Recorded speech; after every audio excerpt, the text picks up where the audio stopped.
Oh shit. Oh.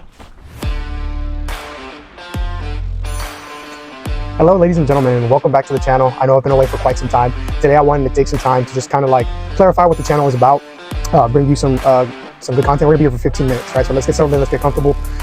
Healthy lifestyle living, right? That's just the name that I've decided to go with for what it is that we're doing, what it is that we're looking to promote here, which is just going to be living life healthy, fit, active.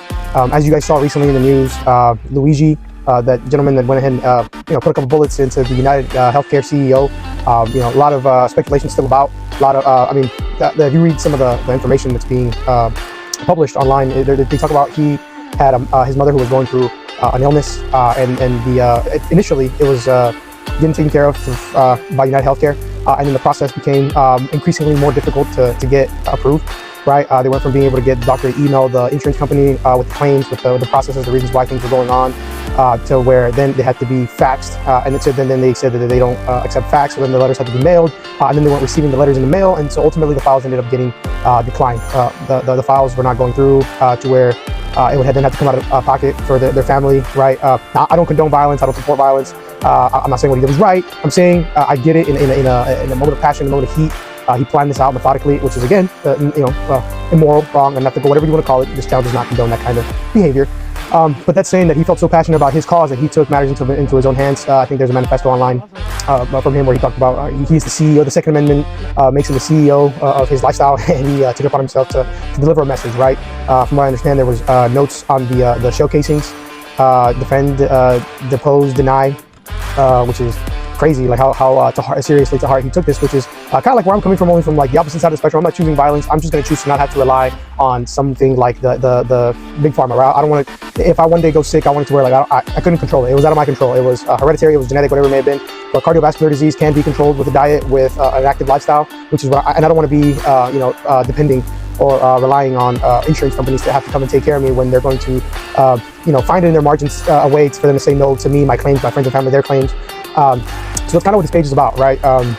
It's funny how we've gone from like in elementary, junior high, high school, people used to talk about cutting, and they used to wear like long sweaters to kind of like keep that under wraps. Now cutting has a different meaning, right? Bad joke. Yeah, this channel does promote a poor sense of humor, and now cutting means like consuming less calories. Bulking is consuming more calories, right? Maintenance is you're consuming as many calories as you're burning, right? So if you don't know those terms, right, just make a mental note of that. Cutting, bulking, maintenance is just in relation to your calorie expenditure versus your calorie intake. And if you don't know how to track that for your personal self, as everybody's maintenance calories or basal metabolic rate, everybody's is different. It just comes down to your height, weight, age, gender, right? And my personal recommendation to you guys is if you want to get involved with more information like this, like if you're starting to take that route where you care about your health, I use ChatGPT for a lot of my things. I use ChatGPT, hey, what is my basal metabolic rate? And it'll ask me about those things, age, gender, height, level of activity throughout the day, throughout the week, or whatever. And then based on that, it'll kind of tell you how many calories it is that you burn. You guys have seen that there's like a lot of fat, diets, and like keto, right? It was a fad diet for a while that lasted. And the reason why like a diet is just more so, let's back up a little bit. So a diet, the way I like to define diet is just like what you consume in a day, in a week. Your diet consists of your habits. And it could be a healthy diet, it could be a bad diet. It's just your consumption is your diet. That's how I see it. So people say the ketosis diet, right? The paleo, I forget the name. But you'll find the numerous information. There's hell information online. And what you're gonna find is that the industry has changed from this is what you should do. You should avoid carbohydrates. You should hella consume carbohydrates. You should do a protein-only diet. Really, you should do what works best for you. And if you don't have the resources to go to a nutrologist, to go to a doctor, because again, right, insurance is not cheap. If you're above 26 and you're just not starting out your journey for your health, you may be, SOL. You may be having to do things your own way, and this is like maybe this is why you're here, right? My suggestion to you would be understand and realize that you don't go to the gym to look good. You go to the gym to be healthier, to feel better, and it just so happens that as a side effect, you feel better. You feel more confident because you look better, right? Because people will say, oh wow, you've been doing something different, right? And they won't tell you that right away. You're gonna lose your first 15 pounds and you're gonna feel it, and nobody's gonna give two shits about your progress but you. And that's purely okay. That's 100% fine, because you're not here for others to give you compliments. You're here to work on your health, and it just so happens that you look better. And man, I'm running on like less hours of sleep now than ever before, which is not great, right? It's not ideal, but maybe my body just doesn't require as much sleep as it used to, because it recovers more quickly. It's more, it adapts, right? And maybe that's just fake science that I've ingrained in my brain, and that's fine, right? If I perform better on 8 hours of sleep than on 6, then I should probably run. We're not here to talk about my personal life. I'm here to let you know, right, that you should develop habits, healthy habits. So if you don't know what your current calories are, what you intake in a day, in a week, the best place to start is figuring out where you are. Okay, this is where I am. What do I want to do? Do I want to lose weight? Do I want to gain weight?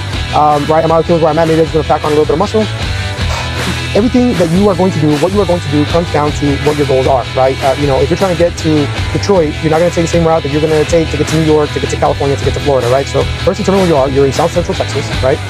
And then if you want to get to Detroit, you take 45 northbound, right? So if you want to pack on muscle, then do you have a strength training program in place? If not, then ChatGPT will once again provide a strength training program for you to follow. It's very detailed. If you don't know the workouts, you can always YouTube what the workouts would look like. If you're trying to get to New York, and for you New York looks like losing weight, then you need to be in a calorie deficit. Would the best way for you to go about this calorie deficit be picking up running? That would help your cardiovascular health. But are you consuming 2 or 3 beers a day that maybe you don't need? Are you consuming a glass of wine or 2 a night that you don't need? Is it maybe just like that extra Snickers bar or M&Ms or something during your lunch break that you could get rid of, and then you'll be back to the weight that you want to be in, right? So it comes back again to these habits, right? If you want to gain weight, right, you're petite little girl or you're scrawny little guy, and I'm 5'10", 250, right? So I am working on maintaining the weight that I have. I don't really want to put the effort that it takes for me to get down to 200, because it's gonna hurt, it's gonna suck. Oh man, I'm falling off the horse. And it's not that I'm falling off the horse, I just don't have the strength, discipline, the mental fortitude, whatever you want to call it, for me to embark on that journey and say I'm gonna get there tomorrow, because I can't. I'm not gonna get there in 3, 6 weeks, 3, 6 months. I could with an extreme amount of discipline, with an extreme amount of effort that I just don't have, right? I have a beer in my hand. I like to drink beer. I'm not going to cut that out. That's a personal preference. Some people have the ability to say, no, I won't, and they don't. Great.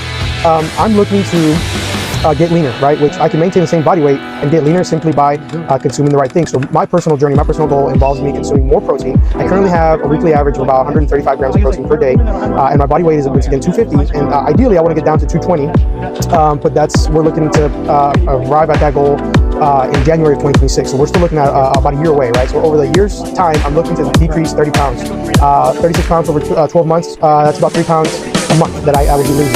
A pound is 3,500 calories. So I have to burn 3,500 times 10 is 35,000, and then another 7,200, 42,000 calories is change over the course of a year, which is reasonable depending on my habits. So if you're trying to gain weight, you have to realize where your calories are at, and you don't necessarily have to consume more food. You can just consume more calorie-dense food, which is you'll be fuller faster.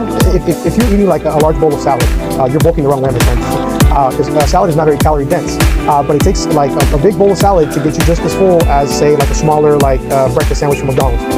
And that breakfast sandwich from McDonald's is more calorie dense, smaller in volume, but more calorie dense, which you could eat that big ass bowl of salad every day and that small, just one sandwich. And those two individuals that are consuming one versus the other, they're gonna have completely different outcomes, not because of the volume, but because of the density of the calories behind the food that they're consuming. Now, me personally, I pack 1 meal a day where it contains about 50 to 60 grams of protein. My preferred carbohydrate is sweet potato, and a good chunk of those carbohydrates are fiber, so it helps my digestive system run the play, right? Where the fiber helps you get your shit out of your system, point blank period. You could take that in a number of different ways. I've heard Special K. I haven't done that research, so I can't really say or not, but somebody said that did great. As long as you have a good amount of consumption of your proteins, and depending on where you want to be, your carbohydrates and your fats, you may want to have them to be similar. More often than not, you're going to have your carbohydrates be close to your proteins if you're looking to maintain a level of activity that's going to require energy from you. So if you have a strength training program, if you run, if you're a hybrid athlete, if you do both, if you do calisthenics, any sort of strenuous activity that requires that breaks down your muscle and requires muscle repairing, you want the protein to repair that muscle, and you want the carbohydrates to have that fuel to continue to do it day in and day out. Now, progress may be slower at first because back in the early 2000s, you want to lose weight, you just went out and ran. And then more often than not, those people found that they would stop running, they would get really hungry, and they would put all the weight back on. And the reason why that happens is, first, you're probably losing just water weight, right? You're drinking this water, you're going to run, you're sweating it out, you're not drinking enough water, you're not consuming enough sodium that'll help you retain that water. You lose there's the number on the scale goes down, you feel happy and proud, cool, whatever. Now, what you fail to realize is by you taking up all this cardiovascular activity, this running, this jogging, this whatever it is, that maybe extra walking, not really extra walking, just the running, your body is now accustomed to burning more calories and burning this energy. And so now your body is saying, hey, what the fuck, bro? Give me back my energy. So then you get hungry, and you can eat these carbohydrates, which is the body's preferred energy source. It'll break it down quick. Now, if you consume protein, you'll be satiated, you'll be fuller for longer, and you'll be fuller more quickly. than as compared to carbohydrates, because you'll get full of carbs too. And, misunderstand me, but your proteins are harder for the body to break down than carbohydrates. So if you give a more difficult workload for your body, then it's going to be there busier longer, right? So if you're looking to bulk, you want to hit those carbs, right? You'll have fuel to go get the workout in. You want to get your protein anyway to rebuild the muscle after you get your workout in. But if you're on the cut, if you're looking to lose weight, it's that much more important and crucial for you to hit your protein goal, because you want to be full, you want to be satiated, you don't want to be looking to eat, you don't want to have to be constantly satisfying those hunger cravings, and it's going to help you build the muscle. Now, muscle burns calories faster than fat burns calories, okay?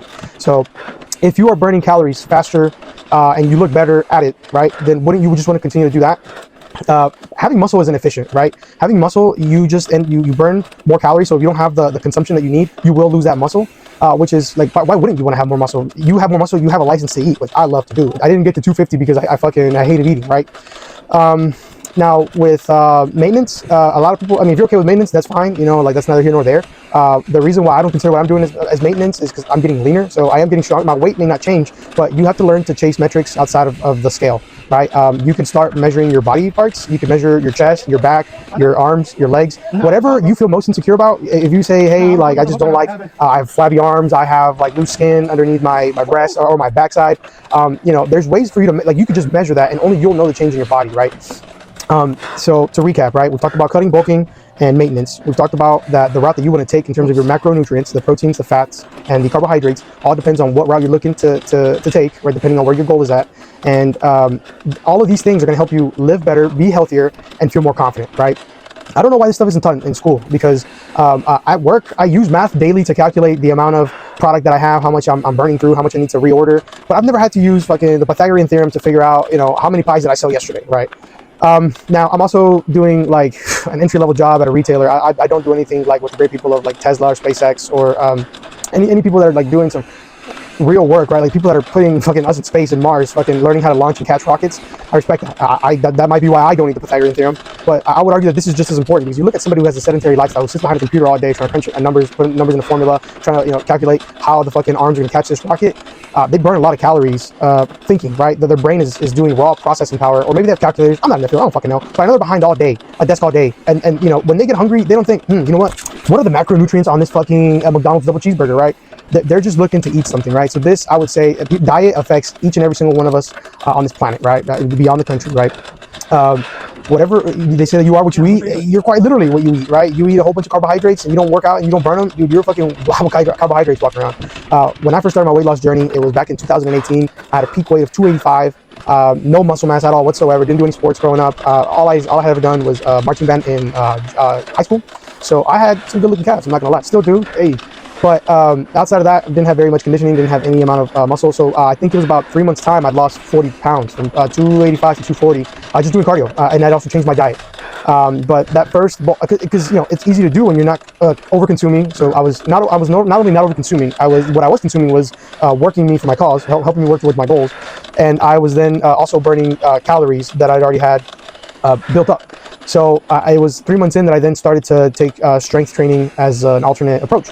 And I was, not proud to have to only be able to lift 15-pound dumbbells for bicep curls or what have you.